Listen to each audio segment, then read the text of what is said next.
Alam mo na ba kung anong papasukin mo rito? Hindi lang paglilinis ng bahay, tutulong ka rin sa purinarya. Yan ang trabaho mo dito. Purinarya? Purinarya itong papasukan ko? Oo, hindi mo ba alam? Mga walang niya kayo! Puti bata, dinamay nyo! Kahit ako na lang ang patayin nyo, huwag nyo nang idamay ang inosenteng batang to!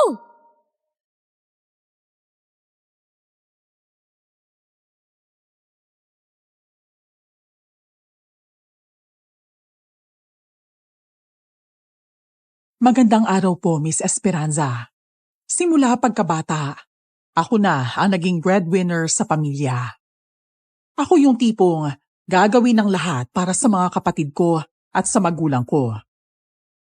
Marami na rin po ako naging amo at masasabi ko namang mababait silang lahat.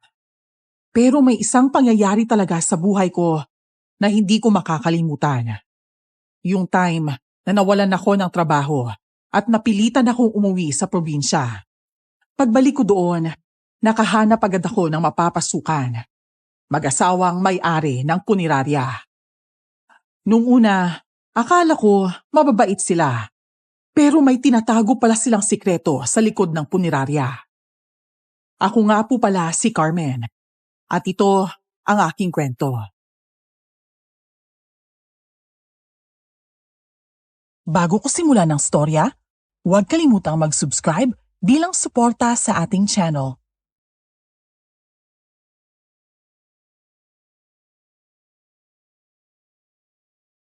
Kuya, bayad po. Dito na kaya yun? Ito lang naman ang may malaking bahay dito sa dulo eh. Tao po! Tao po! Ay, ano ba yan? Mukhang walang tao. Isa pa nga. Tao po! Anong kailangan mo? Ay, anak ng kokwa. Sorry, nagulat ba kita? Hindi naman. Medyo lang. Nakakabigla ka kasi. Bigla kang sumusulpot. Ano ba ginagawa mo dito? Teka lang. Ito kasi yung address na magiging bagong amo ko. Dito kasi ako binaba ng tricycle nang makita niya ang address na yan eh. Ikaw pala yung bagong tagalinis sa punerarya. Purinarya? Purinarya itong papasukan ko? Oo, hindi mo ba alam? Hindi eh. Akala ko kasi bahay ang lilinisin ko. Kaya pumayag agad ako. Kasama naman yun sa gagawin mo. Tara na sa loob para makausap mo na si madam. Sige. Bakit parang natatakot ka? First time mo ba sa punerarya? Ako? Hindi ah. Nabigla lang kasi ako sa sinabi mo. Siguro hindi nila sinabi ng diretsahan kasi baka umatras ka. Alam mo naman, pag punerarya ang usapan, maraming nag-aalangan. Natatakot. Pero sa totoo lang para sa akin, hindi ka dapat sa patay natatakot, kundi sa buhay. Ha? Sa buhay dapat matakot? Hindi ba dapat matakot rin sa patay? Joke lang. Pero may nakakabit na kasabihan doon na mas matakot ka sa buhay kaysa sa patay. Kasi ang patay, patay na. Hindi ka na masasaktan. Pero ang buhay, kaya ka pang saktan. Sabagay, tama ka. Nga pala, dito ka rin ba nagtatrabaho? Oo, ako yung nag-aayos ng mga katawan na dinadala dito. 5 years na ako. Kaya masasabi ko sa'yo, hindi mo kailangang matakot sa patay. Para lang silang natutulog. So, tutuloy ka pa ba?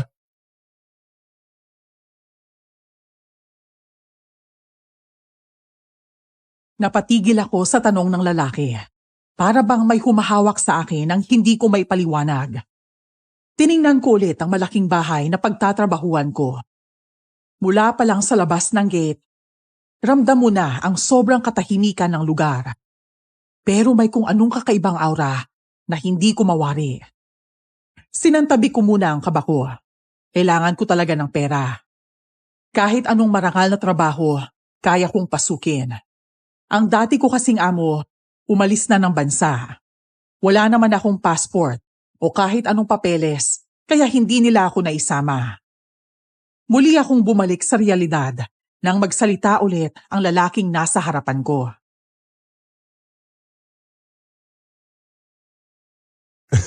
Natulala ka na ata dyan. Ayaw mo na yata. Hindi. Tutuloy ako. Ano nga palang pangalan mo? June. June ang pangalan ko. Ikaw? Carmen. Ay, ang ganda pala ng pangalan mo. Kasing ganda mo. Bulero pala ito eh. Sabihin ba naman ako maganda matagal ko namang alam yun. Ha? May sinabi ka ba? Hindi ko kasi narinig eh. Pwede bang ulitin? Wala. Sabi ko salamat. Pasok na ba tayo sa loob? Oo. Hindi ka na ba natatakot? Ready ka na bang magtrabaho dito? Hindi na. Saka, no choice na rin naman ako eh. Kaya handa na ako. Si Batman na lang ang bahala sa akin. Ganun ba? Sige, pasok na tayo. Siguradong hinihintay ka na nila, madam. Wala bang aso sa loob? Baka mamaya kagatin naman ako ng aso. Huwag ka mag-alala. Nakakulong lahat ng aso, hindi ka nila kakagatin. Sumunod ka na sa akin para may pakilala ka na kay boss. Laki rin pala dito no? Lahat ba yan lilinisin ko mula loob? Oo, pero tuturuan naman kita. Huwag kang kabahan. Kapag may kailangan ka, nandito lang ako. Akong bahala sa'yo. Salamat.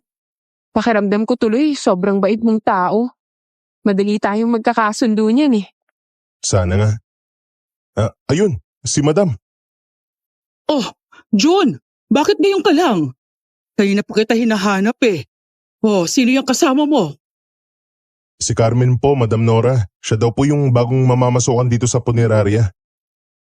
Ganun ba? Ipasok mo siya sa loob para makausap namin ni Boss Ruben mo. Opo, madam. Tara na, Carmen. Sige. Natatakot ka ba? Hindi. Kinakabahan lang kasi ako eh. Normal lang yan dahil bago ka pa. Pero huwag ka mag-alala, mababait sila. Salamat. Oh, okay ka na? Oo, tara na.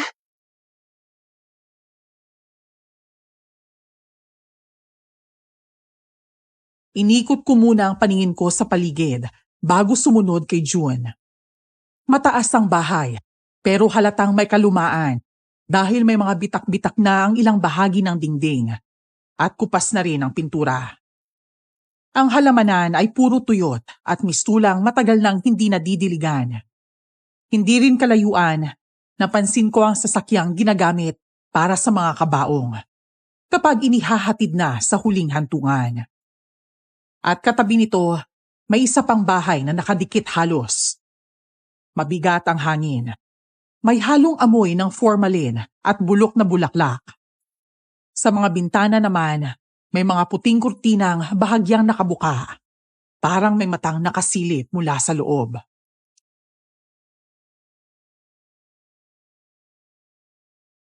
Uy, Carmen, tara na. Ba't di ka pa kumikilos? Pasensya na. Susunod na ako.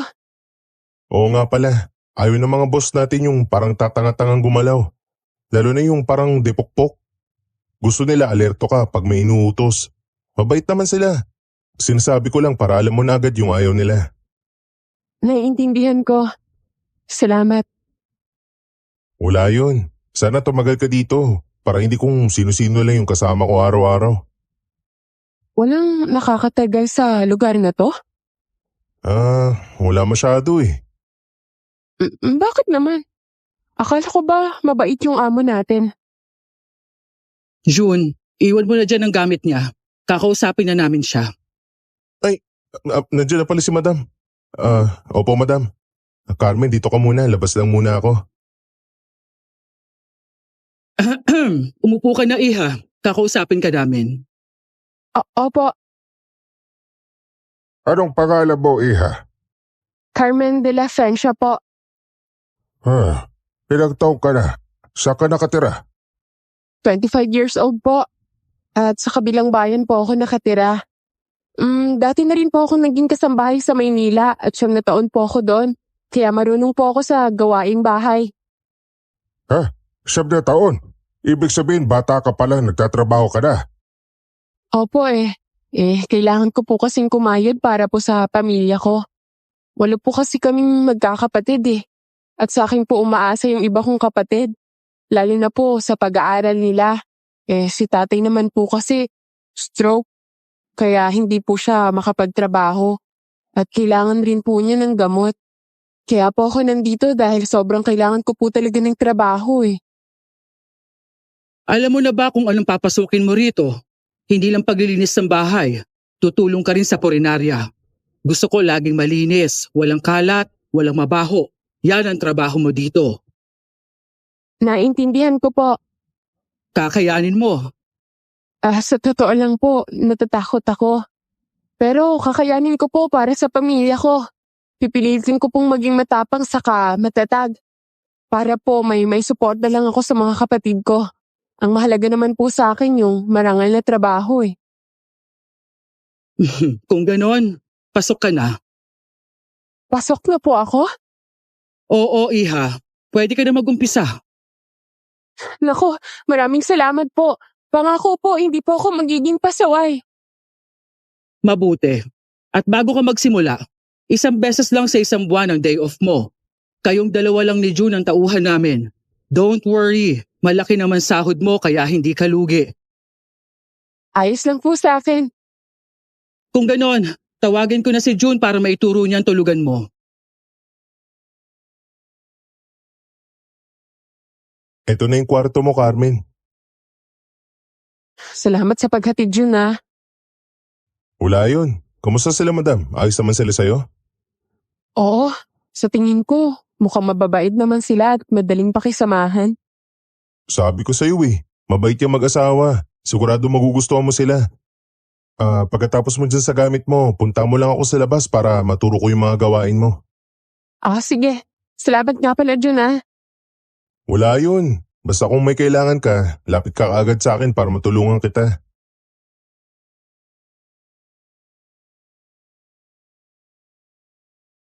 Tango na lang ang naisagot ko kay June bago siya umalis. Sinara ko ang pinto at tiningnan ang kwartong tutuluyan ko. May luma ng kabinet, may higaan, at may mga bagong unan at kumot. Agad kong inayos ang gamit ko sa aparador. Pero habang tinutupi ko ang mga damit ko, napasigaw ako nang biglang tumalo ng isang pusa mula sa itaas ng aparador. Halos isang oras pa ang lumipas bago ako lumabas ng kwarto para puntahan si June. Siya kasi ang magtuturo sa akin ng mga gagawin ko, lalo na sa loob ng punerarya. Habang iniikot niya ako sa loob, hindi ko magawang tingnan ng diretsyo ang mga bangkay na nakahiga. Pakiramdam ko kasi, parang nakatingin din sila sa akin. Hindi rin naman ako sanay makakita ng mga patay. Kaya ramdam ko ang panlalamig ng katawan ko sa sobrang takot.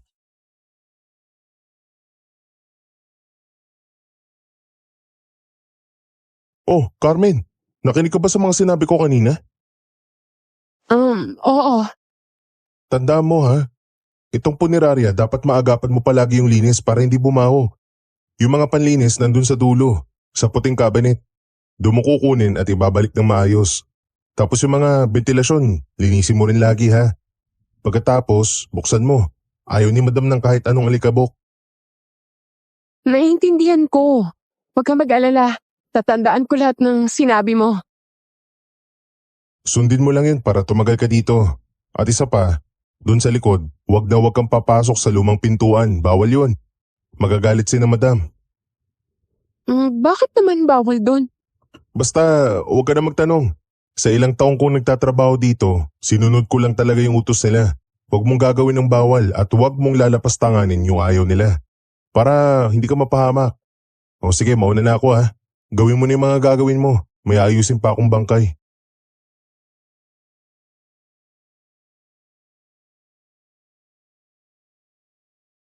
Sinunod ko ang mga bili ni June. Nilinis ko ang loob ng punerarya at siniguradong wala akong maiiwang dumi. Tiningnan ko rin ulit ang bawat ventilasyong nakakabit doon at lahat naman ay maayos na umaandar. Pagkatapos kong maglinis, inayos ko na ang mga gamit sa aparador. Maglalakad na sana ako palabas nang bigla akong makarinig ng malakas na kalabog mula sa ilalim. Napakunot ang noo ko dahil parang may kung anong gumagalaw sa baba. Pero agad akong natauhan nang biglang magsalita si June.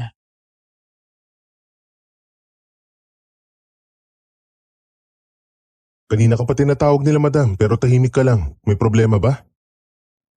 May narinig kasi akong kumalabog sa baba eh.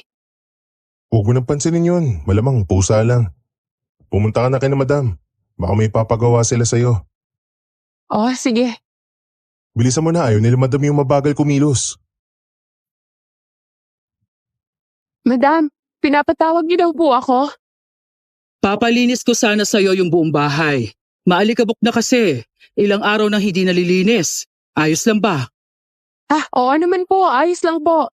Teka lang po, kukunin ko lang po yung mga gamit na panglinis. Oo nga pala. Ikaw na rin ang magluluto. Nakasulat sa pader yung mga bawal ilagay sa pagkain, ha? Opo, naiintindihan ko po. O sige, kumilos ka na. Aalis kami ni Boss Ruben mo. Kaya pagbalik namin, dapat malinis na ang bahay at nakapagluto ka na. Kapag may kailangan ka, tawagin mo lang si Jun sa labas. Andoon lang naman yan palagi. Opo, madam.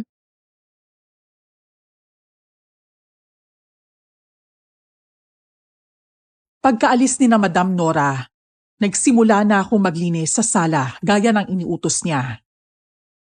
Habang pinupunasan ko ang mga lamesa at istante, napansin kong puro lumang litrato ng mga tao ang nakasabit sa pader. Mga mukhang hindi ko kilala. At karamihan sa kanila parang mga patay na. Ang ilang larawan, may mga matang tila sumusunod sa bawat galaw ko. Pinilit kong wag pansinin at nagpatuloy lang ako sa paglilinis. Habang nagwawalis ako, nakarinig ako ng mahina at pino na tunog. Parang mga yabag mula sa itaas. Napakunot ang noo ko dahil alam kong umalis sila madam at ako lang ang tao sa loob ng bahay. Habang binabagtas ko ang bawat baitang paakyat, ramdam ko ang paninikip ng dibdib sa kaba. Napasigaw pa ako ng malakas nang biglang may humawak sa braso ko. At pagharap ko, si Jun pa lang nandun.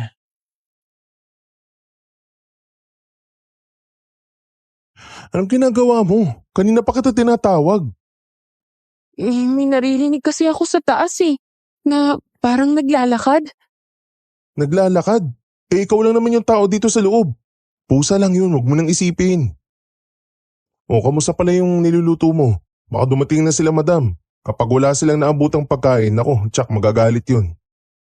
Katatapos ko lang kasi maglinis. Pero magluluto na rin ako. Sige, gawin mo na yung inutos sila. Balik muna ako sa labas ha. Nga pala, Jun.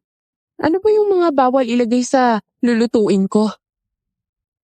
Asin, bawang, paminta, mga ganun. Hindi sila gumagamit nun. Nakasulat naman sa kusina. At wala ka rin makikitang ganun dun. Talaga ba? Ano magiging lasa ng pagkain kapag hindi ko nilagyan ng ganun? Sundin mo na lang sila madam. Kung ano yung bili nila, yun yung gagawin natin. Hindi tayo pwede magreklamo o magtanong ng sobra. Trabaho lang tayo dito. Sila ang amo. Pasensya na kung masyado yata akong matanong ha. Naiintindihan ko kasi bago ka pa. Pero minsan, yung pagiging mausisa, yan ang pwedeng magdala ng peligro. Kung may napapansin ka man o nararamdaman, mas mabuti nang itago mo na lang para hindi ka mapahamak.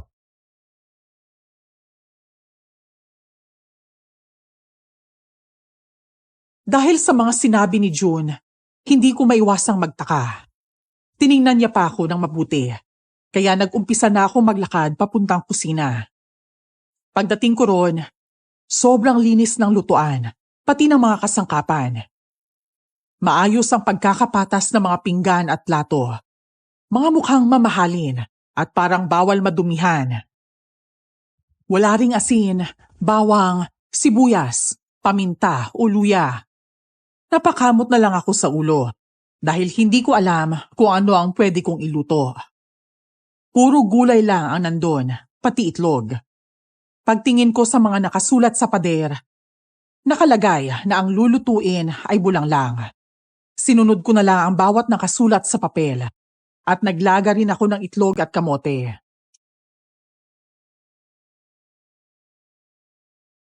Grabe naman mag-diet ang mga tao dito. Ano yun? Eto araw-araw namin kakainin? Wala man lang kanin o karne man lang? Parang hindi ko kakayanin mabuhay dito ng 1 buwan ah. 1 linggo pang halang. Siguro baka suko na ako eh. Tapos ka na ba magluto? Oo, katatapos lang. June, talaga bang bawal lang kanin dito o bigas man lang? Hindi pa kasi ako nakakapagsaing eh. Oo, kung ano lang yung nakasulat sa papel, yun lang lulutuin mo. Bawal kasi sila sa kanin o mga pagkain na malalasa, hindi raw maganda sa kalusugan nila. Kaya pala. Ano bang sakit nila?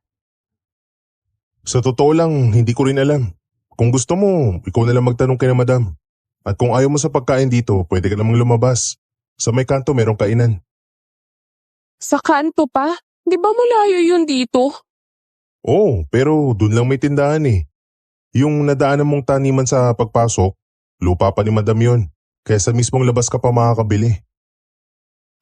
Kaya pala puro gulay ang pagkain dito. Sige, salamat ah. Doon na lang ako bibili ng pagkain ko minsan. Ayusin mo na yung hapag para pagdating nila Madam Nora, kakain na lang sila. Ako nang bahala. Pero ikaw, hindi ka pa ba kakain? Busog pa ako at bawal na walang tao sa labas. Baka may biglang dumating. Labas muna ako ulit, Carmen ha. Ay, grabe. Ang weird naman dito. 1 araw pa lang ako dito pero nakakaloka na ang ganap dito. Sa bagay, sigurado ako na masasanay rin ako sa paligid. Malaking adjustment lang talagang dapat kong gawin. Paano kaya mamayang gabi? Di ba nakakatakot mag-isa sa kwarto? Iniisip ko palang pinikalabutan na ako eh. Ay, matapos na nga to. Oh, Carmen, tapos ka na ba magluto? Nandyan na po pala kayo, Boss Ruben. Tamang-tama po yung dating ninyo. Nayanda ko na po yung pagkain sa lamesa. Mabuti naman. Pakitawag si Jude sa labas para sabay-sabay na tayong kumain. Opo. Pati si Madam Nora mo, tawagin mo na rin. June! Oy, June! Bakit? May kailangan ka? Pinapatawag ka ni Boss Ruben. Pakain na daw. Sige, susunod na ako. Okay, sige. Sumunod ka ah. Saan ko kaya pupuntahan si Madam Nora? Hindi ko kasi siya nakita sa salas eh.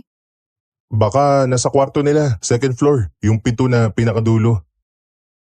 Sige, salamat.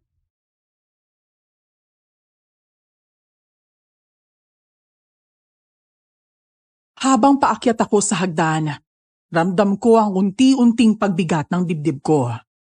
Hindi ko maiwasang maalala yung mga yabag na narinig ko kanina mula sa pangalawang palapag. Tahimik ang buong paligid. Ang tanging maririnig lang ay ang kaluskos na mga yapak ko sa kahoy na sahig. Pagdating ko sa taas, napansin kong bahagyang nakabukas ang pintong nasa dulo, yung kwarto ni na Madam Nora. Kakatuksa na ako, pero napahinto ako nang makarinig ako ng mabagal at malalim na paghinga mula sa loob. Isang tunog na parang hindi normal na tao. Dahan-dahan akong sumilip sa maliit na siwang ng pinto at doon ko nakita si Madam Nora. Nakatayo siya ng nakatalikod. Nagbibihis sa harap ng malaking salamin. Sa una, mukha lang itong ordinaryong eksena. Pero nang tumagal ang tingin ko, napansin kong kumikintab ang balat sa likod niya. Parang may kakaibang kinis na may halong lagkit. May mga sugat at pasarin sa likod niya. Para bang matagal na siyang pinahirapan. Bago pa ako makagalaw o makabuka ng bibig, bigla siyang huminto sa ginagawa. Dahan-dahan niyang tinaas ang ulo. At sa mismong refleksyon sa salamin, diretso siyang nakatingin sa akin. Anong ginagawa mo dito, Carmen? Ano po, tawagin ko po kayo sana. Dahil kakain na daw po, sabi ni Boss Ruben. Ganun ba? O sige, bababa na ako. Sige po, sasabihin ko na lang po kay Boss Ruben. At Carmen, matuto kang kumatok ha? Lalo na kapag nandito ako sa kwarto. Opo, pasensya na po. Sige, bumaba ka na. Sabihin mo kay Ruben na susunod na ako. Opo, Madam Nora.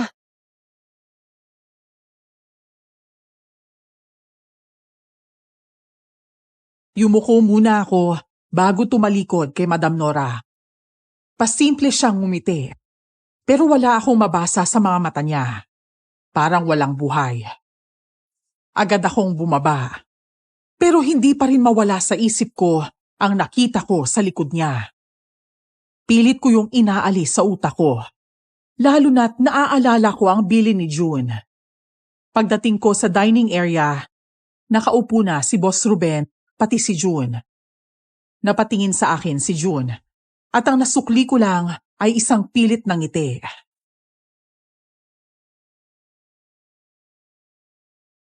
Nasaan si Nora? Bakit di mo pa kasama? Susunod na daw po siya. Ganun ba? Sige, umupo ka na muna dyan. Hintayin natin si Nora bago tayo kumain. Carmen, dito ka na sa tabi ko umupo. Salamat. Kamusta naman ang unang araw mo dito, Carmen? Ayos lang po, Boss Ruben. Medyo naninibago lang po ako. Pero makakasanayan ko rin po to. Mabuti naman. Kung may kailangan ka, lapitan mo kami ni Madam Nora o kahit si June. Madali lang naman ang mga gawain dito. Maglilinis ka, magluluto. Pagkatapos mo, pwede ka na magpahinga. Hindi mo kailangan pagurin ang sarili mo. Opo, salamat po.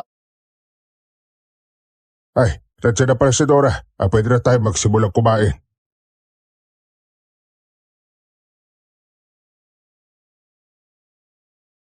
Ilang sandali pa, bumaba na si Madam Nora. Suot ang puting bestida at may bahid ng ngiti sa labi. Pero hindi ko maiwasang mapansin kung gaano siya kaputla.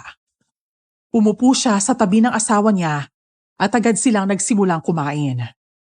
Napatingin ako sa pagkain sa harap namin at nang magsimula silang sumandok, sinundan ko na rin. Tahimik ang buong hapag.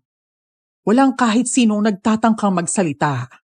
Ang tanging ingay lang ay ang tunog ng pinggan at kubyertos na nagbabanggaan. Dahil sa sobrang seryoso nilang kumain, bigla akong nakaramdam ng pagkailang. Pagkatapos kumain, ako na ang nagligpit ng mga plato. May ginagawa na rin si June dahil may dumating na namang bangkay. Pagsapit ng gabi, wala na akong masyadong kailangang gawin. Kaya pinayagan na rin ako na magpahinga.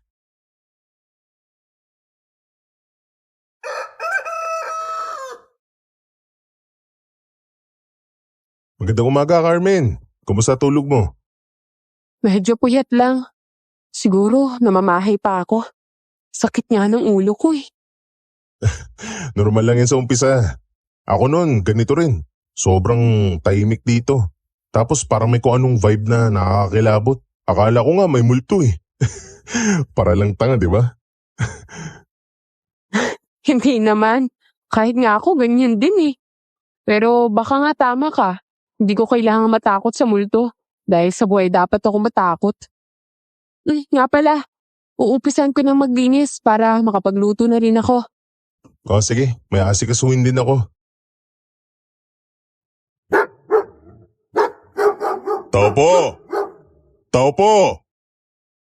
June, mukhang may tao yata sa labas ng gate. Sige, tignan ko. Baka may kailangan. Sige lang. Nandiyan ba ang boss mo? May kailangan sana kami pag-usapan. Opo, nasa loob po. Pwede ko ba silang makausap? Saglit lang po. Patatawag ko po sila sa kasama ko. Pumasok po muna kayo. Doon po kayo maghintay. Sige, salamat. Carmen, pakitawag sila boss. Nandito si Kapitan Tano, may pag-uusapan daw sila. Sige, ako na bahala. Madam? Madam Nora? Boss Ruben?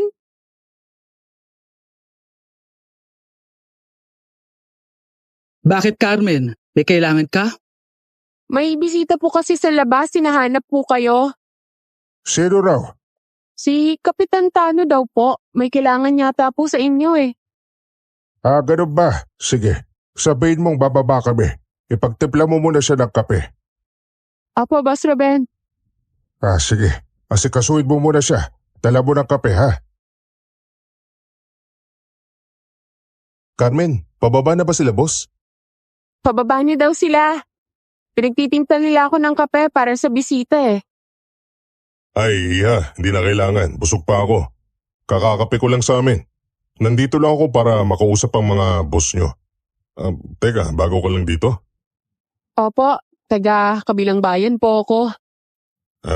Kaya pala hindi ka pamilyar. Nasaan yung dating kasambahay dito, Jun? Baka naman ikaw yung nananakot kaya sila umaalis. Kapitan naman, sa gwapo kong to, matatakot sila. Ikaw talaga hindi ka nagbabago. Kapitan Tano, anong dahilan at napadaan ka?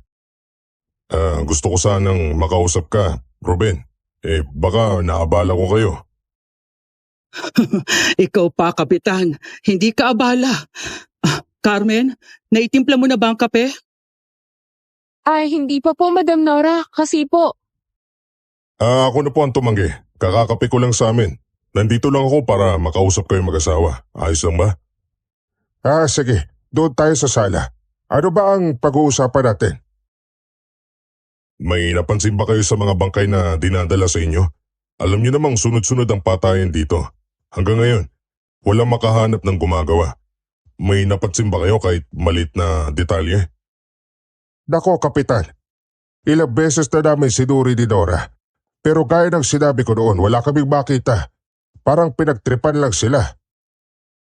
Magtrabaho na kayong dalawa. Tara na, Carmen.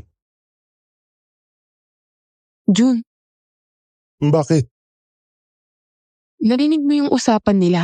Tungkol daw yun sa mga namatay. May alam ka ba dun? Oo, pero hanggang ngayon, walang nakakaalam kung paano sila namatay. Bakit naman? Wala bang mga pulis na nag-iimbestiga? Meron, pero kahit sila wala rin makita. Pati mga doktor tahimik. Pero huwag na natin problemahin yun. Marami pa tayong gagawin. Linisin mo na rin yung loob ng punerarya. Bago ako pumasok sa loob ng punerarya, muli akong napalingon kina Boss Ruben at Kapitan na abalang nag-uusap ng seryoso. Habang naglilinis ako sa loob, narinig ko na naman ang pagkalabog mula sa baba. Wala namang daan papunta ron mula sa loob ng punerarya at sigurado akong yung lumang pintong sinabi ni June sa likuran ang tanging lagusan pababa. Lumabas ako para tingnan kung ano ang meron sa ilalim. Bubuksan ko pa lang sana ang pinto nang biglang may humatak sa akin palayo roon. Ano ginagawa mo? Bakit mo binubuksan yung pinto na yan? Para kasing may tao talaga sa baba eh. May narinig kasi akong kumalabog ulit kanina eh. Hindi mo ba naiintindihan yung sinasabi ko? Bawal kang pumunta dyan. Bawal mong buksan yung pinto na yan. Bakit pa bawal? Ano bang meron doon? Basta, makinig ka na lang kung gusto mo pang tumagal dito. Bumalik ka sa trabaho mo bago ka pa makita ni Madam Nora na nasa lugar na to.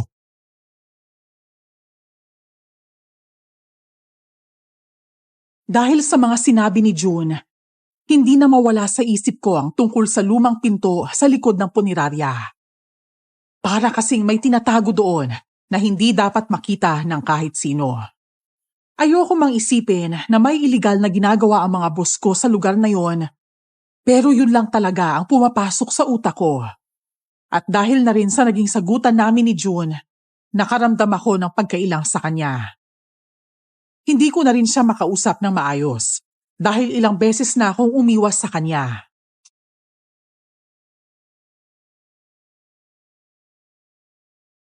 May problema ba kayo? Bakit parang hindi kayo nagpapansinan?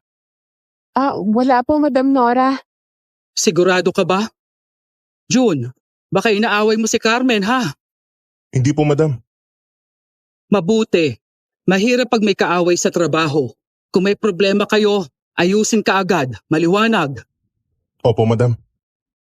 June, may mga darating mamaya para magpa-embalsa mo ng patay nila. Ihanda mo na lahat.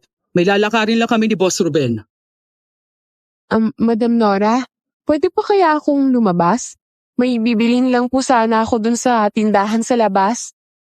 Sige, pero bumalik ka kaagad ha. Ayos lang bumili basta huwag ka magtatagal. Baka kailangan ka namin tapos wala ka. Opo, madam. Huwag po kayo mag-alala, babalik din po ako agad. Hindi rin naman po ako magtatagal sa labas. Saglit lang din po ako. Mabuti. Oy, may pera ka ba? Mayroon naman po akong tira pang pera. Sige, tapusin mo muna ang mga gawain mo bago ka umalis. Opo, salamat po, madam. Aakyat muna ako. Tatawagin ko si Boss Ruben para makaalis na kami. Carmen, sorry kanina ha. Ayos lang yun, iintindihan ko naman eh. Ako nga dapat humingi ng pasensya dahil hindi ako nakikinig sa mga sinasabi mo. Hiyaan mo, hindi ko na ulit gagawin yun. Hindi lang kita gustong mapahamak kaya ako na nagalit. Bakit? May mangyayari ba sa aking masama? Masyado ka rin concern eh, no? Gusto ko lang mag-ingat ka. Baka may hindi magustuhan sila madam tapos ikaw pa yung masisi. Bago ka pa dito. Hayaan mo. Simula ngayon magdodoble ingat na talaga ako, promise. Salamat pa rin sa mahabang pasensya sa akin ha. Akala ko nga isusumbong mo ako eh. Pero hindi mo ginawa. Ayoko namang ilagay ka sa alanganin. Kaya ko lang sinasabi yung mga payo ko para sa'yo rin. Oo, naiintindihan ko yun. Uy, maglilinis na ako ah. Para makapunta na ako sa labas. Sige.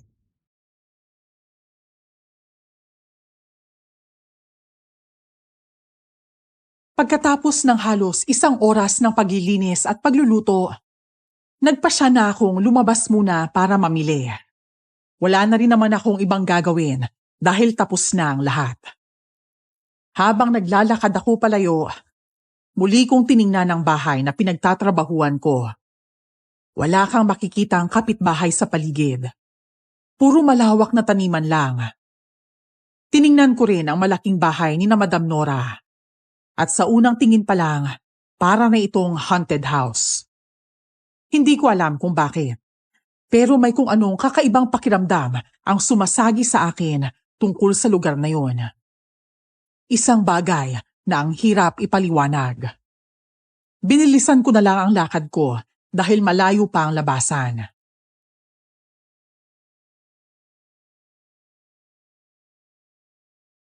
Miss, pabili nga po ako nitong ginataang tulingan at isang kanin.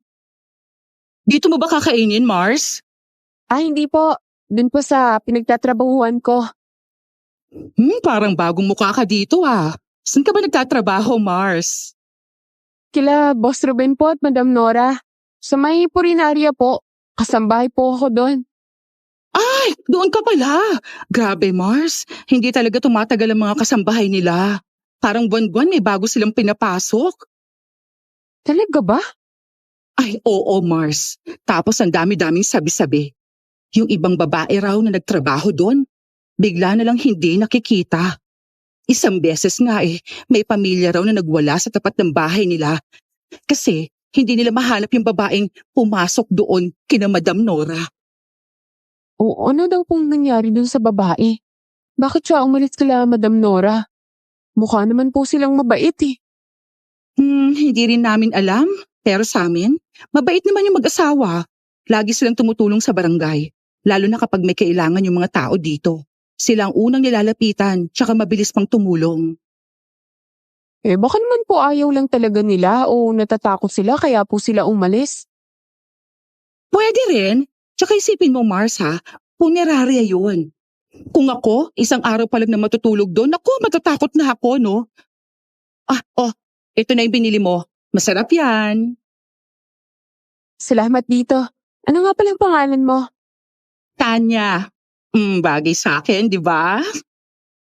Oo, sobrang bagay. Una na ako Baka kasi hanapin na ako ng boss ko. Sige, ingat ka. Tanya, pabili nga ako ng bopi saka isang kanin. Dito ko nakakainin. Sige po, Kapitan. Oh, ikaw pala. Ba't ka nandito? Ikaw si Carmen, tama?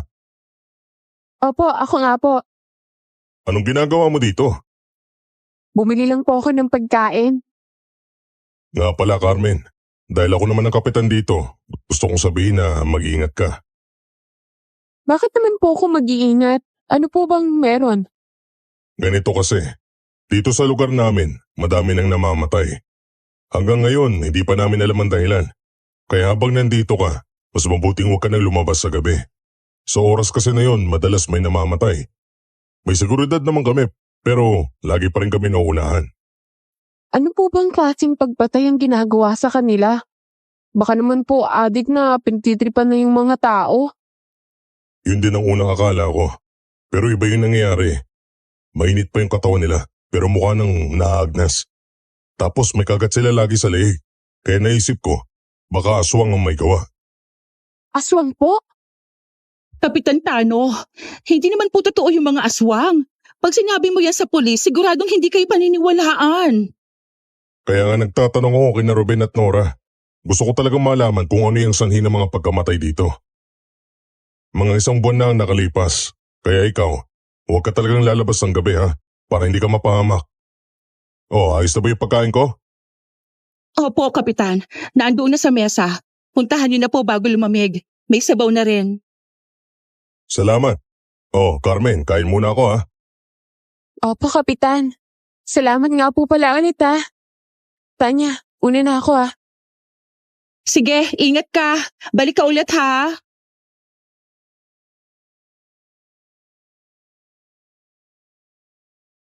Tango na lang ang naisagot ko kay Tanya.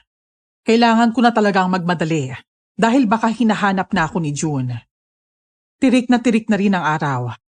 Kaya pagkarating ko sa pinagtatrabahuan ko, ramdam ko ang bigat ng pagod sa katawan ko. Habang kumakain ako, hindi mawala sa isip ko ang sinabi ni Kapitan Tano tungkol sa aswang at sa mga namamatay. Napatigil pa ako sa pagsubo nang biglang pumasok si June sa kusina para kumuha ng tubig. Tumingin pa siya sa akin, kaya binigyan ko na lang siya ng ngiti. Akala ko lalabas na siya, pero tumigil siya roon at lumapit pa sa akin.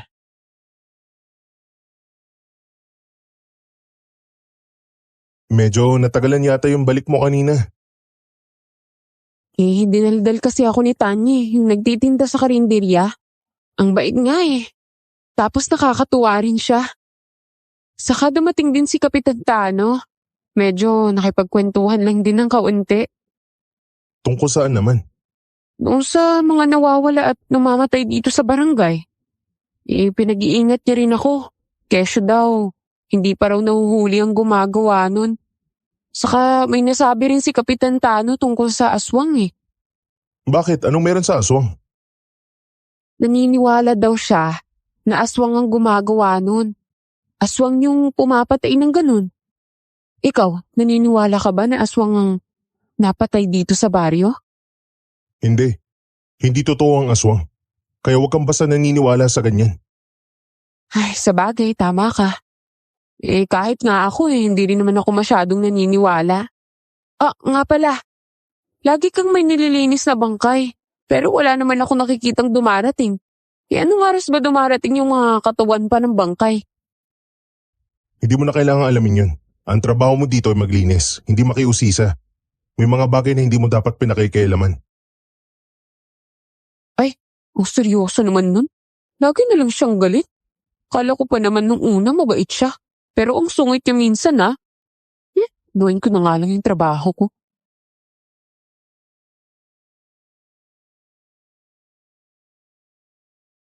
Napailing na lang ako dahil sa naging reaksyon ni June. Hindi ko maintindihan kung bakit siya nagalit, na para bang may nasabi akong mali. Nagpatuloy pa rin ang araw-araw ko sa ilalim ni na Madam Nora. Ilang linggo na rin ang lumipas, kaya kabisado ko na ang bawat galaw at trabaho ko. Wala naman akong napapansing kakaiba sa mag-asawa, at mabait din ang pakikitungo nila sa akin. May mga bawal lang talagang bagay na kailangang sundin. Subalit isang gabi, bigla akong nagising dahil ihing-ihi na ako. Lumabas ako ng kwarto para pumunta sa banyo. Pabalik na sana ako nang makarinig ako ng ingay mula sa labas. Napakunot ang noo ko dahil mukhang tulog na sila Madam Nora, pati si June. Pero parang may ibang tao sa punerarya. Lumabas ako ng bahay para tingnan kung sino yon. Sarado naman ang punerarya, pero napansin kong bukas ang pintuan sa likuran nito. Papunta na sana ako ron, pero nagulat ako nang biglang lumitaw si June sa harapan ko at seryoso siyang nakatingin sa akin. Ano na naman yung ginagawa mo dito? Hating gabi na, dapat natutulog ka na sa ganitong oras. May naririnig kasi ako kanina. Nag-iingay kaya lumabas muna ako para alamin kung ano. Bumalik ka na sa kwarto mo habang may oras ka pa. Ano ba pinagsasabay mo dyan, Jun? Alam mo habang tumatagal, nawiwirduhan na ako sa'yo Hindi ko alam kung anong tinutukoy mo Ayos ka lang ba, ha? Seryoso ko, Carmen. Mapapahama ka sa ginagawa mo. Kaya kung gusto mo pang mabuhay, bumalik ka na sa kwarto mo. At isipin mo na lang na wala kang narinig o nakita ngayong gabi. Teka, ano yun? Parang may nagtatalo. Carmen, tara na.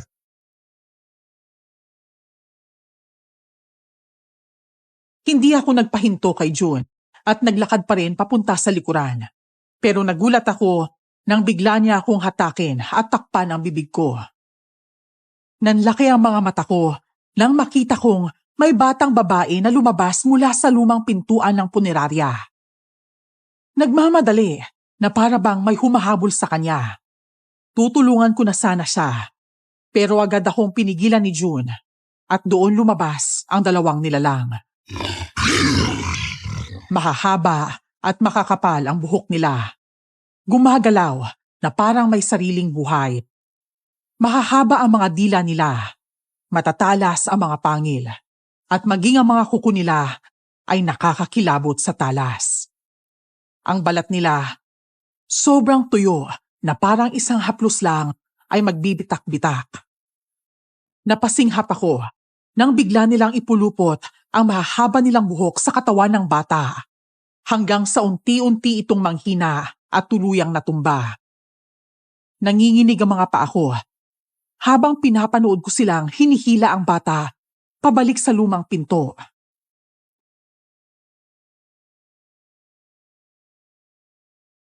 Ano yun?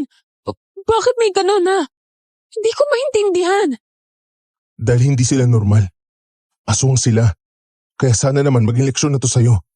Bumalik ka na sa kwarto mo bago pa sila makalabas. Aswang sila? Ibig sabihin, sila ang pumapatay? Kasabot ka ba nila, Carmen, huminahon ka. Sinasabi ko sa'yo, kailangan mo na umalis dito habang maaga pa. Pag nalaman nilang alam mo na kung ano talaga sila, hindi ka na nila pakakawalan. Habang buhay. Ano sinasabi mo? Sino ba sila, Huwag mong sabihin, sila ang mga boss natin. Tama ba ako? Bumalik ka na sa kwarto mo. Sagutin mo ako, John. Oo! Masaya ka na ba? Oo sila. Silang sinasabi ko. At hindi ka na makakatakas dito. Habang buhay ka nang nakakulong sa lugar na to, kapag nagpumulit ka pang umalis, papatayin ka nila. Tumakas na lang kaya tayo dito. Magsumbong tayo kay Kapitan Tano. Pwede tayo magsumbong sa kanya. Wala silang magagawa kay na Boss Ruben. Magaling maglinis ang ebidensya yung mga yun. Kaya Carmen, kahit ngayon man lang, makinig ka sa akin. Bumalik ka na sa kwarto mo habang may oras pa.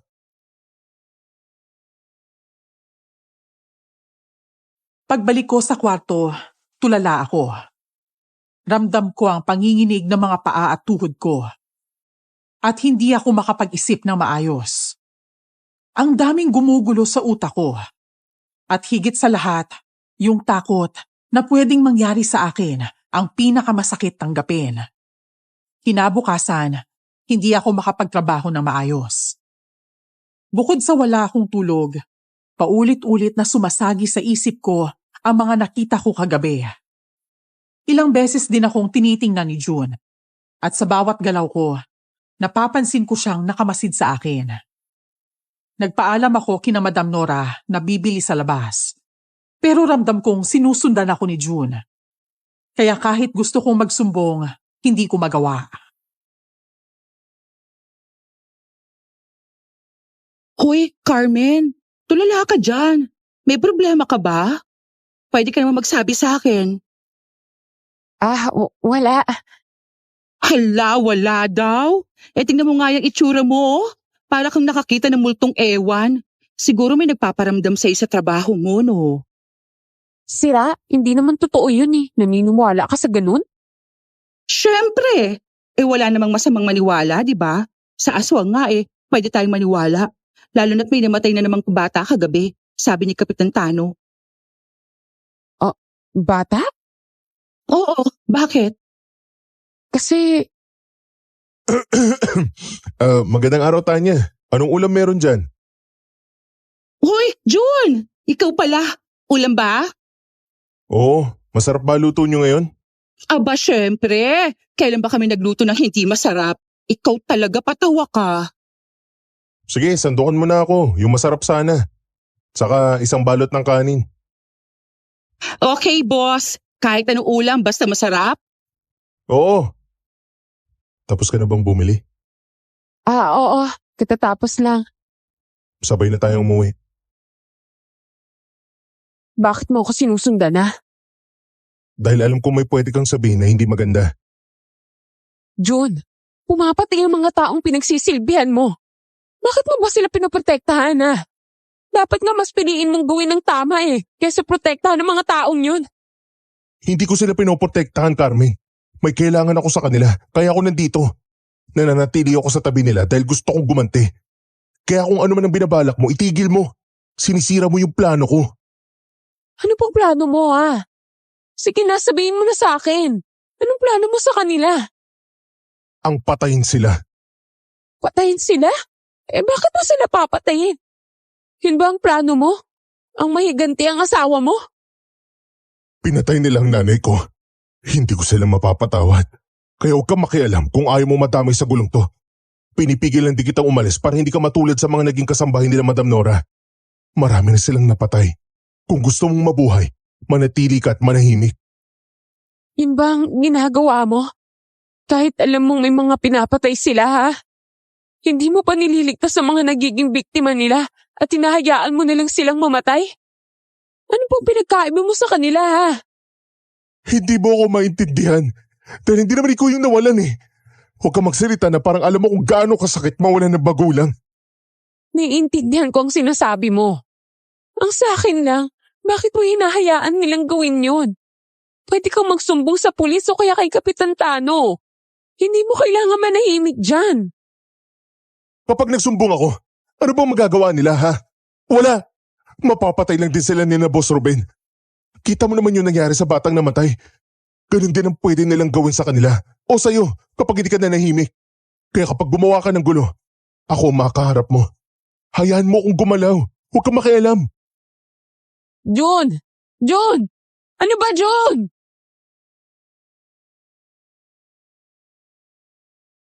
Bumuntong hininga ako noon nang iwan ako ni June. Ramdam ko ang buo niyang galit sa bawat salitang ibinabato niya sa akin. Hindi ko na alam kung sino pa ang dapat kong paniwalaan. Ang takot ko ba o ang konsensya ko? Pero isang bagay ang malinaw. May bata silang pinatay at hindi ko kayang manahimik lang tulad ng gusto ni June. Gusto kong isiwalat sa lahat ang kalapastangang ginawa ng mag-asawa at kailangan ko siyang makumbinse para magtulungan kami. Kinagabihan, hindi ako mapakali sa higaan. Sa bawat tiktak ng orasan, parang paulit-ulit na paalala na may oras pa akong makaligtas o tumulong. Tahimik na ang buong bahay. Pero sa labas ng pintana ng kwarto ko, may narinig akong mga yabag. Mabagal, mahina, pero ramdam kong hindi guni-guni. Dahan-dahan kong binuksan ang kurtina at doon ko nakita sina Madam Nora at Boss Ruben. May bitbit na sako na halatang may gumagalaw sa loob. Papunta sila sa likuran ng punerarya. Narinig ko ang hiyaw ng bata. Kaya sigurado akong may bago na naman silang biktima.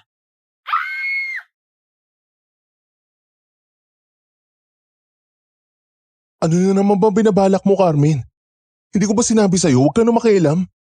Wala naman akong paki sa sinasabi mo, Jun Hindi ko kayang may mamatay na naman, lalo na isang bata. Kung ikaw na si Sikmura mo ang nakikita mo, pwes, magkaiba tayo.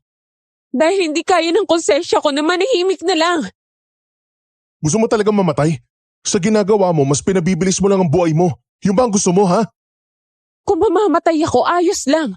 Ang mahalaga, may tao akong natulungan. Kung tatakpan mo lang mga tenga mo at ipipikit mo ang mata mo, ayos lang din. Dahil yan ang desisyon mo. Pero hanggang kailan mo yan gagawin? Hindi mo alam ang plano ko. Kaya huwag kang magsalita ng ganyan. Ginagawa ko to para sa nanay ko. Sa tingin mo bang natutuwa ang nanay mo sa pagiging bulag mo sa paligid? Para makaganti ka? Hindi. Kaya wag mo na akong pigilan ngayon. Dahil tutulungan ko ang bata. Bahala ka kung may mangyari sa'yo kahit ano pang hindi maganda. Iisa lang ang masasabi ko. Hindi ko nakasalanan yun. Naiintindihan ko kung hindi mo ako tutulungan. Hindi rin naman ako umaasang matutulungan mo ako eh. Ang sa akin lang, huwag mo sanang baliwalain ang mga nakikita mo sa paligid. Lalo na kung kaya mo namang tumulong. Hindi na ako napigilan ni June noon. Dali-dali akong lumabas para tulungan ang biktima ni na Madam Nora.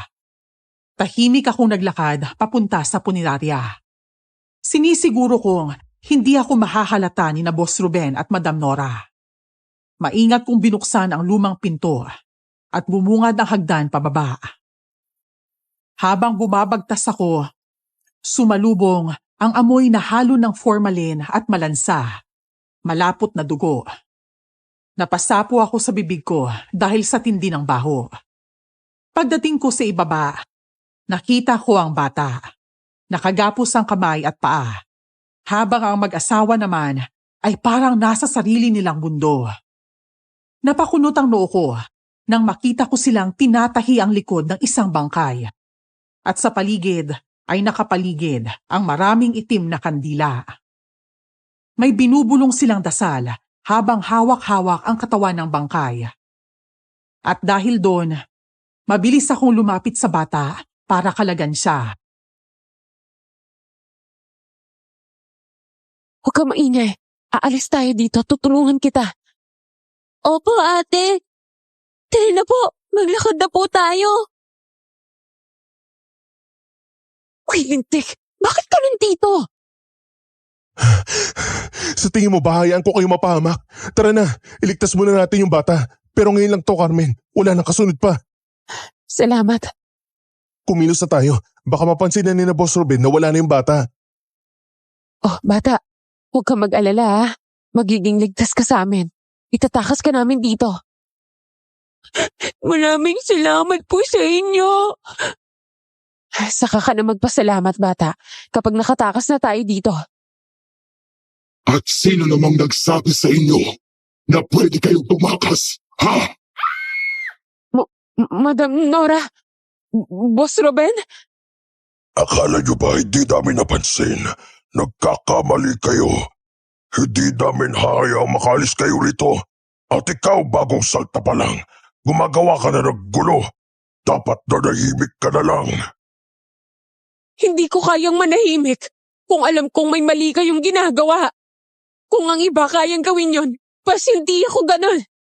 Kaya kahit sabihin yung dapat akong manahimik, hindi ko yung gagawin. Carmen, umayos na kayong dalawa. Ako nakaharap sa kanila. Nagpapatawa ka ba, June? Akala namin tapat ka sa amin, pero tatry-tuloy mo rin pala kami. Kahit kailan, hindi ako naging tapat sa inyo. Kinasusuklaman ko kayo. Hindi ako makikisama sa mga halimaw na ang alam lang ay pumatay. Alam mo naman palang ginagawa namin, pero bakit ka nananahimik? Para makuha ang loob nyo. Para makaganti ako sa ginawa nyo sa nanay ko. Hindi ko kayo mapapatawad sa pagpatay nyo sa inosente kong ina. Kung ganon, isusunod ka na lang namin sa nanay mo. Takbo, Carmen! Bilisan nyo! Dahil sa sigaw ni June, mabilis kong hinila ang bata para makatakas kami. Pero bigla akong nadapa. May pumulupot sa paa ko at hinila ako pabalik. Nabitawan ko si Angela at napaiyak siya. Tumakbo ka na! Tumakas ka na, bata! Carmen! Hindi kayo makakatakas sa amin. Papatayin namin kayo dalawa dito. Mga walang niya kayo! Bitawan niyo kami! Sabi bitaw eh! Huwag kang mag-alala. Hindi pa kayo mamamatay ngayon. Mamaya pa. Uhuli pa namin ulit yung bata bago namin kayo patayin ng sabay-sabay. Sa ngayon, sa kulungan muna kayo. Bitawan niyo kami! Huwag ka nang makulit, Carmen. Sumunod ka na lang. Wala naman sana kami balak saktan ka. Kaso kulit mo eh. Eto tuloy, maaga kang mamamatay.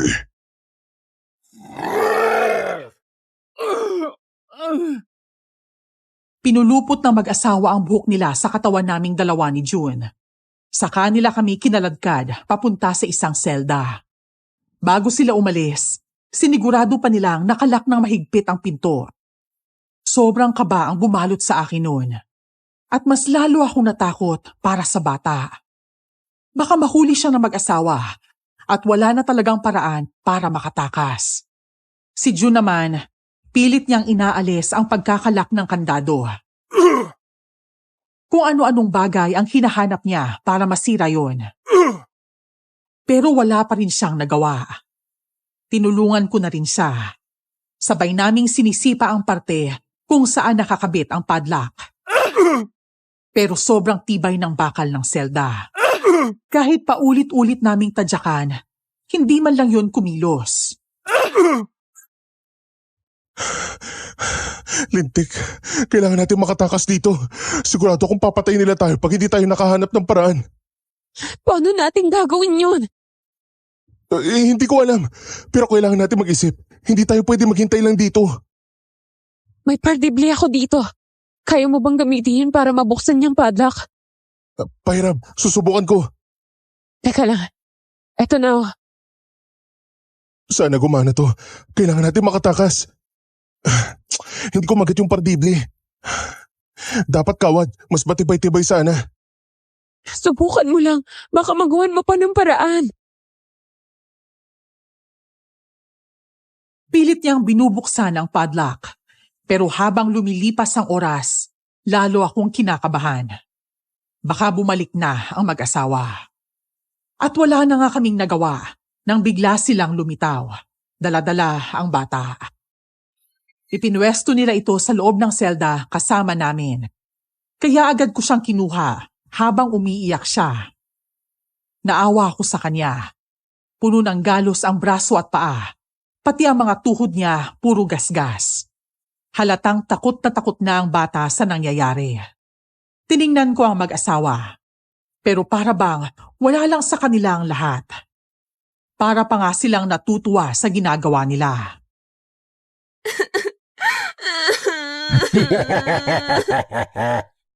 Mga walang niya kayo! Puti bata dinamay nyo! Sana hinayaan nyo na lang siyang tumakas! Ako na lang! Kahit ako na lang ang patayin nyo, huwag nyo nang idamay ang inosenteng batang to! Para ano? Para magsumbong siya? Hindi. Hindi namin gagawin yon.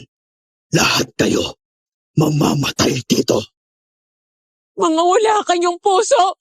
Sigurado ako, hindi habang buhay magtatagumpay kayo sa plano ninyo. Sigurado akong may tao ring magkakatalo sa inyo. At sino naman? Kayo? Ay nakakulong nga kayo ngayon. Aminin niyo man o hindi, wala kayong laban sa amin. Kaya kung ako sa inyo, tanggapin niyo na lang ang kapalaran niyo.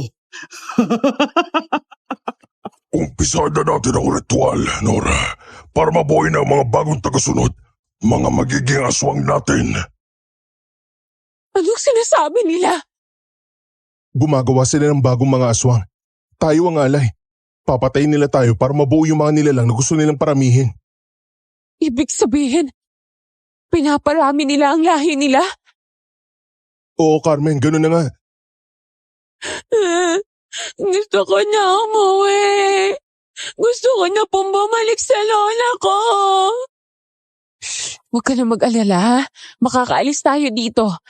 Teka, ano bang pangalan mo ha? Pwede ko bang malaman? Angela po. Oh, sige, Angela. Tatagan mo lang ang loob mo, ha? Makakaalis din tayo dito. Pangako ko yan sa'yo. Paano naman po natin gagawin yun, ate? Nakakulong po tayo. Papatayin nila tayo, ate.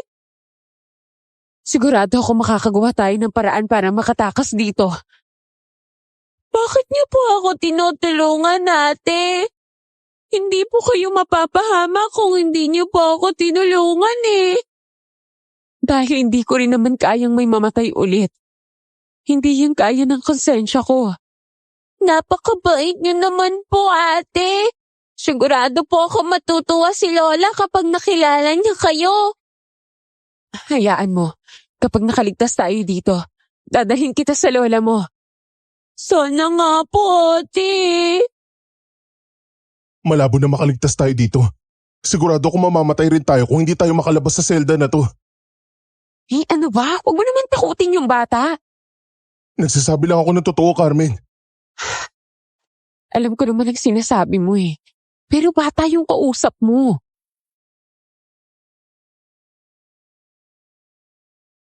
Sobrang naaawa ko kay Angela noon. At unti-unti na rin akong nawawalan ng pag-asa na makakaligtas pa kami mula kina Madam Nora.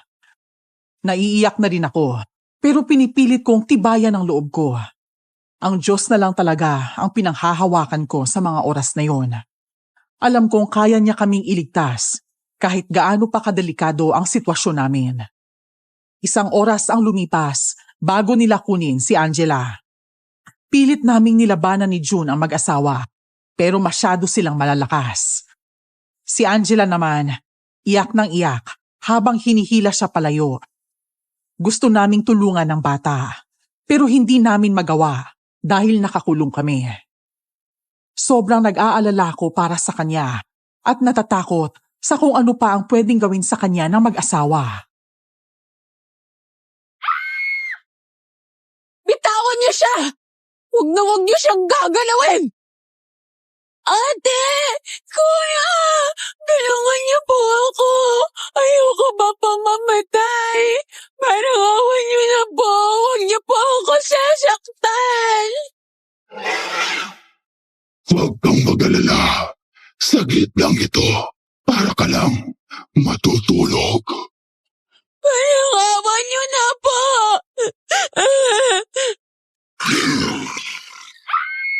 Ilang beses akong nagwala noon para lang makuha ang atensyon nila. Pero hindi man lang sila lumingon sa amin.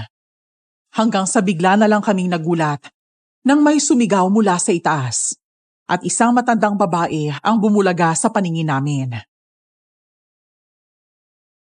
Subukan yung galawin ng apo ko. Sisiguraduhin ko hindi na kayo makakalabas dito ng buhay. Kayong dalawa! At sino ka naman? Ano nakapasok dito? Nandito ako para tapusin ang kahibangan ninyo. Nagkamali kayo ng binangga. At apo ko pa ang kinuha nyo! Nora, isa siyang albularyo. Manunugis ang aswang. Kilala ko yan. Malakas siya. Kaya niya pabagsakin ng 1 batalyong aswang. Bitiwan niyo ang apo ko. Ngayon na! Huwag niyong paiinitin ang ulo ko. Hindi niyo gugustuhin ang mangyayari. Bakit namin siya bibitiwan kung pwede naman siyang gawing panangga laban sa'yo? Lola! Lola! Tulungan niyo po ako! Huwag kang mag-alala, apo. Ililigtas kita. Tio Rosing, nasunog na namin ang punerarya. Anong sinabi mo? Hindi na pwede gawin yun! Sa amin yun! Magbabayad kayo sa mga ginawa nyo. Ang daming taong naghihintay makapaningil sa pagpatay nyo sa mga inosente dito sa baryo. Bakit? Amoy goma! Kahinaan ninyong amoy ng nasusunog na goma, hindi ba? Kapag nanatili pa kayo rito, siguradong hindi nyo kakayanin. Madali ko kayong mapapatumba. Bawal ang hiya kayo. Hindi namin nahayang mapatay nyo kami. Uunahin muna namin kayo bago nyo kami tapusin. Kung ganon, tingnan natin. Isabay nyo na ang bigas.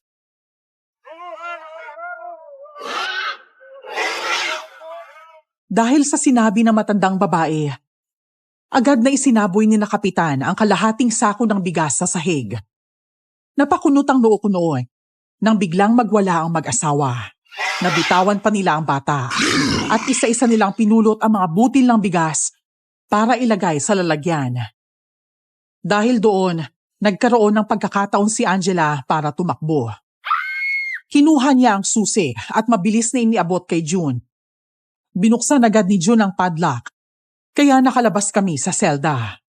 Samantala, mabilis na nakipaglaban ang matandang babae sa mag-asawa. Habang abala pa rin ang dalawa sa pagpulot ng bigas, gumagalaw naman ang buhok nila at agad yung hinampas na matanda gamit ang dala niyang buntot pagi. Ilabas ninyo ang apo ko! Ako na bahala sa kanila! Carmen, ilabas mo na yung bata. Ako na tutulong sa kanya. Bilisan mo. Baka lumala pa yung usok. Pero paano ka? Nandito ako para gumanti. Hindi ako aalis hanggat hindi sila napapatay. Kaya umalis na kayo. Ngayon na! Sige, tara na Angela. Sa labas na tayo maghintay. Mabilis kaming lumabas ni Angela at inalalayan pa kami ng ibang tanod. Pagkalabas namin, hindi ko mapigilang maubo dahil sa sobrang kapal ng usok. Halo pa ang amoy ng nasusunog na goma. Habang naghihintay kami sa labas, lalo pang lumalaki ang apoy sa punerarya. Sobrang nag-aalala ako para kina Kapitan, June at pati na rin sa matandang babae. Walang tigil ang pag-iyak ng bata. Sigurado nag-aalala rin siya para sa lola niya. Ilang oras pa ang lumipas, bago biglang lumabas sina June, Kapitan at ang matanda. Pare-pareho silang sugatan, kaya agad akong lumapit para alalayan sila. Si Angela naman, mabilis na tumakbo papunta sa lola niya at niyakap niya ito ng mahigpit.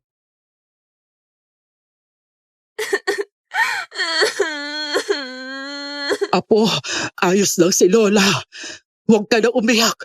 Tahan na. Ayoko talagang nakikita kang umiiyak. Nasasaktan din ako. Sobrang natakot po ko, Lola Lusing. Akala ko po kasi hindi ko na po kayo makikita. Akala ko po mamamatay na ako. Pwede ba kitang pabayaan? Gagawin kong lahat para iligtas ka. Kahit ano pang hirap, kahit anong panganib, ay kaya kong pasukin para sa iyo, Apo. Lola, patawarin niyo po ako kung umalis po ako nang walang paalam. Hindi na po yan mauulit. Mahal na mahal kita, Apo. Patawad kung nahuli ako. Salamat, Lola. Lola, sila po pala yung nagdigtas sa akin kanina. Mababait po sila, Lola. Ako nga pala si Lusing. Tia Lusing na lang ang itawag ninyo. Maraming salamat sa ginawa ninyo para sa apo ko. Kung hindi dahil sa inyo, baka hindi ko na siya naabutang buhay. Utang ko sa inyo ang lahat. Ay, nako, ginawa lang po namin kung ano yung tama. Saka po, niligtas niyo rin naman po kami. Kaya nagpapasalamat rin po ako. Dahil dumating po kayo. Paano niyo nga po pala nalamang nandito ang apo ninyo? Dahil dito ako dinala ng ritual na ginawa ko. Sakto rin ang dating ni Kapitan Tano. Tinulungan niya ako. Mabuti na lang at naabutan pa namin kayo. Nasaktan ba nila kayo? Ay, hindi naman po. May mga sugat lang po. Naalala ko po yung sinabi ni Madam Nora. Gumagawa po sila ng bagong aswang. Huwag kang mag-alala. Hindi sila nagtagumpay sa balak nila. Kasama na silang nasusunog na yon. Tandaan mo, Carmen, hindi kailanman magtatagumpay ang kasamaan sa kabutihan.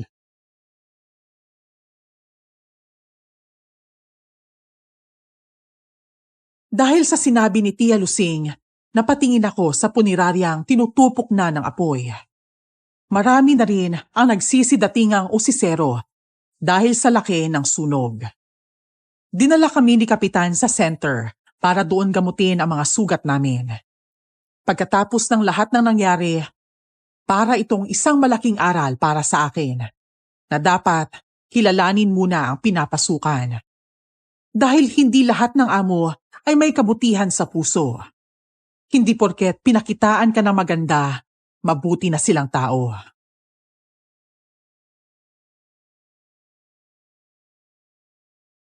Kumusta? Ayos na ba yung sugat mo? Medyo makirot. Pero magiging ayos na rin to. Ikaw, kumusta ka? Ayos ka lang ba? Oo. At salamat nga pala. Para saan naman? Kung hindi dahil sa'yo, baka hindi pa rin ako matauhan. Siguro hanggang ngayon, nakapikit pa rin ako sa lahat ng mali nilang ginagawa. Ang mahalaga naman natuto ka, hindi ba? Saka, huwag mo nang isipin yun. Siguro, sa ngayon, kailangan nating tandaan ang mga nangyari at maging aral na rin yun sa atin. Paano ka na ngayon? Saan ka na magtatrabaho niyan? Babalik na lang siguro ako sa dati kong pinapasukan. Doon muna ako magtatrabaho tapos gusto ko na rin umuwi sa amin. Ikaw naman, ano plano mo? Ito, uuwi na lang ulit sa amin. Maghahanap ulit ako ng trabaho. Pero yung wala ng aswang Puro trabaho agad ang nasa isip mo. Ayaw mo man lang magpahinga muna. Tumambay sa inyo? Kahit gustuhin ko man, hindi pwede. Sa akin umaasa ang pamilya ko. Kaya kailangan ko kumayod. Saka, kaya ko naman. Laban lang. Carmen, my friend! Narinig ko yung nangyari sa inyo. Ano, okay ka lang ba? Nasaktan ka ba? May sugat ka ba? Tanya, ayos lang ako. Wala naman akong sugat kaya hindi mo na kailangan mag-alala dyan, no? Oh, hindi ko kakayanin pag may nangyari sa'yo. Grabe, naiiyak ako. Tanya, boy pa si Carmen. Hindi siya patay. Ang sama nila, Madam Nora. Sila pala yung aswang. Akala ko mababait sila, pero hindi pala. Mabuti pa nga't namatay sila para wala na silang masaktan. Naku, kung nandun ako, naku talaga. Wala silang palag sa akin. Kaya mo ba sila, Tanya? Kakayanin ko. Basta mapabagsak ko lang sila. Hindi ako papayag na manaig ang kasamaan. Pero, paano niyo ba sila napatay? Balita ko may tumulong na matandang babae. Totoo ba yun? Oo, si Tia Lusing. Mabuti na nga lang talaga dumating sila Akala ko nga katapusan na namin Pero hindi pa pala. Kung ganun, nasaan sila? Umalis na. Marami pa raw siyang kailangang gawin. Nauna na sila ng apo niya. Sayang naman. Gusto ko pa naman siyang makilala. Pakiramdam ko sobrang astig niya. Hindi lang siya isang astig, Tanya. Isa siyang mabuting tao na handang tumulong sa kapwa niya. Pagkatapos ng pangyayaring yon, pinili ko nang umuwi sa amin. Sinabi ko agad sa mga magulang ko ang lahat ng nangyari, kaya sobra silang nag-alala para sa akin. Ilang buwan lang din ang tinagal ko sa bahay bago ako muling naghanap ng trabaho. Maswerte naman dahil nakakuha ako agad ng maayos na trabaho. Naging tindera ako sa isang grocery store. At mababait pa ang naging amo ko. Hanggang dito na lang ang kwento ko. Maraming salamat sa pakikinig. Sana nagustuhan ninyo at may napulot kayong aral. More power sa channel na ito. At naway, mas marami pa kayong maipakitang kwento sa ibang tao.